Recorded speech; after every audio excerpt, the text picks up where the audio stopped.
Okay mga kaibigan, for today's video is magpapalit tayo ng radiator coolant ng ating Raider 150 Fi kasi nasa 2 years na rin yung Raider natin, lagpas 2 years na.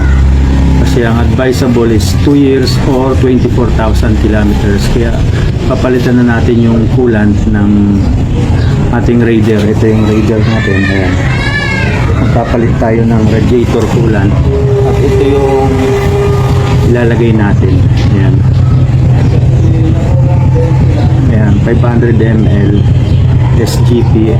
Ayan. 500 ml. So 1 liter ang kailangan ilagay kasi for flashing lang naman, hindi naman siya dry yung radiator. So ayun, isa na natin.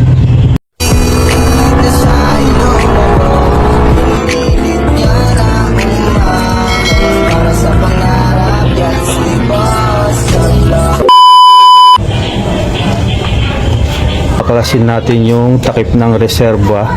Ito yon, kasama yan sa coolant mga kaibigan. Ayan mga kaibigan, inuna natin yung sa reserva. Ayan.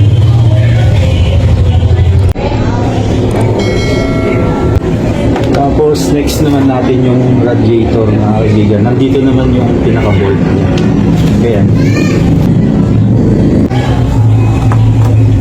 Yan mga kaibigan, hindi agad tutulo yan kasi sarado pa yung radiator cap. Kailangan buksan natin.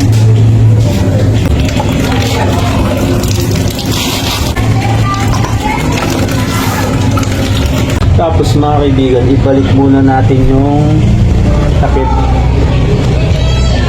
Yan, kasi ipa-flashing natin ng distilled water mga kaibigan. Hindi pwedeng normal lang na tubig na sa gripo . Tapos lalagyan natin ng distilled water for flushing mga kaibigan para malinis yung lumang coolant na naka-install. Ayan mga kaibigan, lalagyan na natin ng distilled water.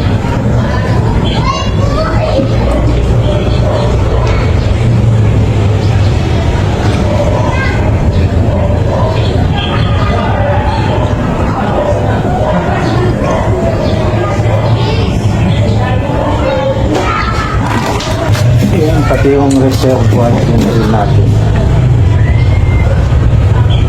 Tapos ibalik muna natin yung lock. Tapos start natin ang 5 to 10 minutes.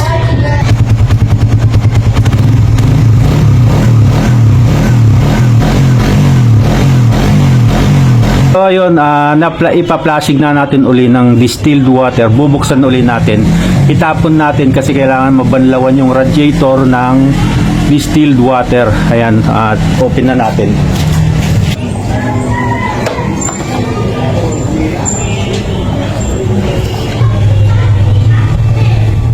Ayan, halos wala na kasi sinindutan ito mga kaibigan.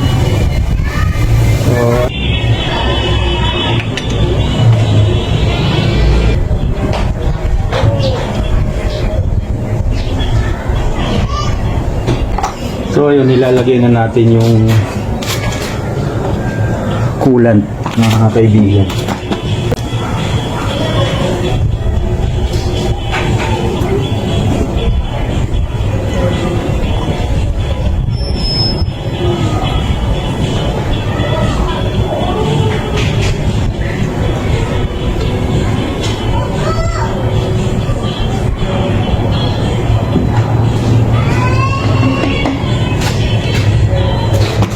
Bali, ang kailangang coolant mga kaibigan is 1,000 ml kasama yung reserva.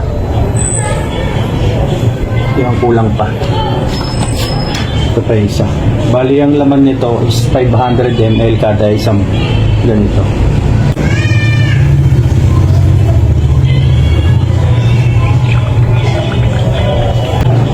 Ayan, medyo may bubbles mga kaibigan. I-start natin para mag-circulate yung coolant.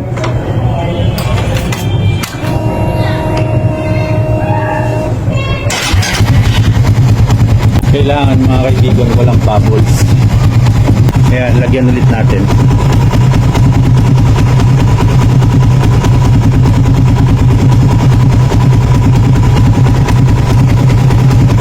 napapansin nyo nagbabubbles mga kaibigan.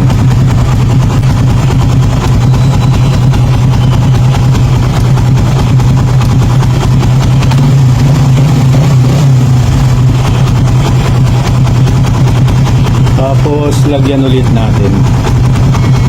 Dahan-dahan lang.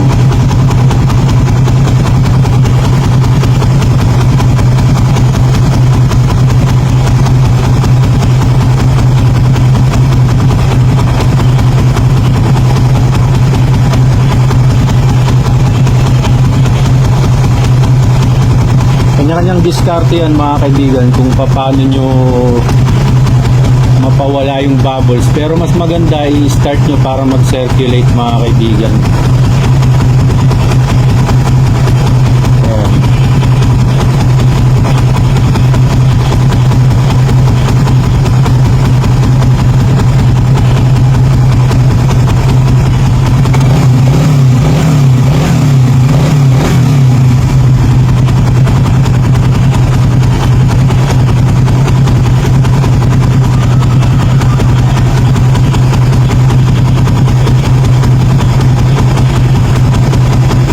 So medyo wala nang bubbles mga kaibigan, try natin patayin.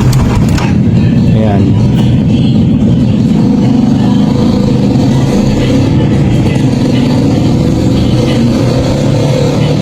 Ayan, wala nang bubbles. Pwede na nating takpan yung radiator. Pagka ganyang wala nang bubbles, okay na yan mga kaibigan. Ayan o, pag pinipisil, hindi na nagbabubbles. Ayan, okay na yan mga kaibigan. Next naman natin yung reservoir. Ayan o, lagyan naman natin.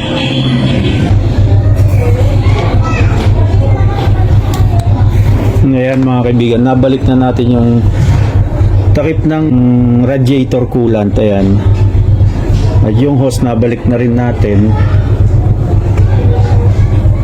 And next naman natin yung lagyan yung reserva mga kaibigan. Kung ilang ml ang kailangan, low and full ata, mga ganun. Check natin mamaya. Ayan mga kaibigan, F full at saka low. Hanggang dito lang mga kaibigan sa kalagitnaan.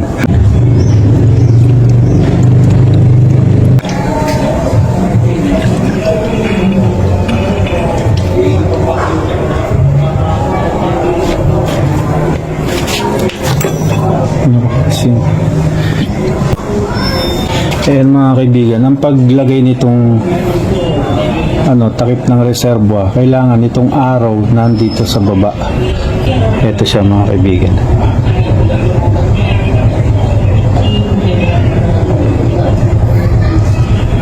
So ayun mga kaibigan, ayan na, meron lang hanggang dito lang.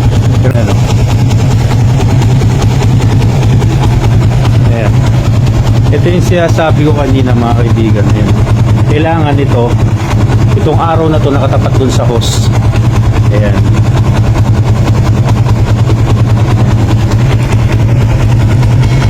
Okay mga kaibigan, so ayun, tapos na nating palitan yung radiator coolant natin mga kaibigan. Ayan mga kaibigan, tandaan nyo, pagka flashing palit coolant lang, 1 liter o 1,000 ml. Tapos ang ipang pa-flashing nyo is distilled water mga kaibigan. Huwag yung tap water na galing sa gripo mga kaibigan. At tapos yung mga libaba nun kasi hindi maganda mga kaibigan pagka tap water. Kaya kailangan distilled water mga kaibigan. Ayan. Tapos na yung ating for today's video vlog mga kaibigan. Hanggang dito na lang. Sana nakatulong mga kaibigan sa first time lang na magpapalit ng coolant ng radiator ng mga motor natin. Hanggang dito na lang. Maraming salamat. Bye bye.